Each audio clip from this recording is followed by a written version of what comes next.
그러니까 대왕구라는 시추의 의무 예타 대상이 아니다. 정부가 좀 계획성 있게 추진해야 되는 게 아니냐 이런 얘기입니다. 만약에 정부가 광역철도 현대화 사업을 한다고 그래요. 5,700억 원이다. 대왕굴의 시추가 예타 대상이냐 아니냐에 대해서 논란하면서 앞으로 시추가 예상되는 5개 공까지 합해서 5,700억 원이다. 네. 그러므로 1,000억 원이 넘으면 예타 대상이다 이렇게 지적했습니다.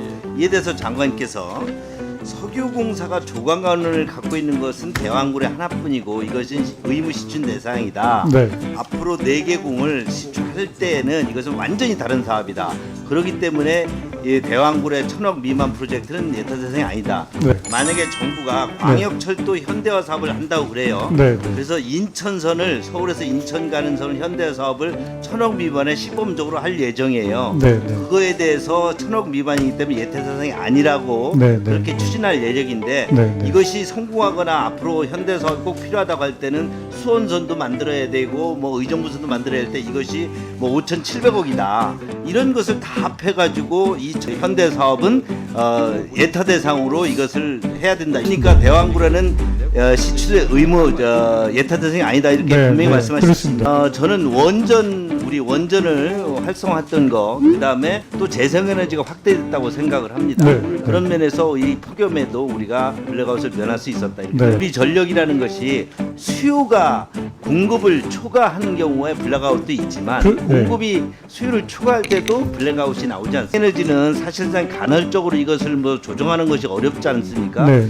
그래서 출력을 조정을 해야 될 때 공급량이 초과되는 것을 조정해야 될 때는 지금은 가스라든지 석탄 가지고 해오고 있습니다. 그렇습니다. 그러나 이것은 어차피 탄소 정책 때문에 줄어들 수밖에 없고 재생에너지가 늘어날 수밖에 없는데 근데 이런 출력 제어가 재생에너지는 지금 의무화가 돼 있지 않습니다. 그렇습니다. 그렇지 않습니까? 네. 지금 탄소 중립 시대의 여러 가지 상황도 맞습니다만 이런 재생에너지를 실질적으로 발전시키려면 이런 출력 제어들을 통해서 10%가 20% 30%가 됐을 때 우리 발전 원별 그 재생에너지가 차지해야 되는 여러 가지 의무들이 되지 않겠습니까? 공급이 수요를 초과할 때는 언제든지 제어를 해야 되는데 이런 부분에서 지적이 있었는데 산업부에서 이에 대해서 하지 않고 있습니다. 지금 그러다 보니 지금 호남 지역에서 많은 부분 등이 실제 발전이 가능한데도 그 공급을 못 하고 있고 지난 5년간 보니 출력 제어가 안 돼서 실패한 발전량이 한 5,000메가와트 가량 된다는 겁니다.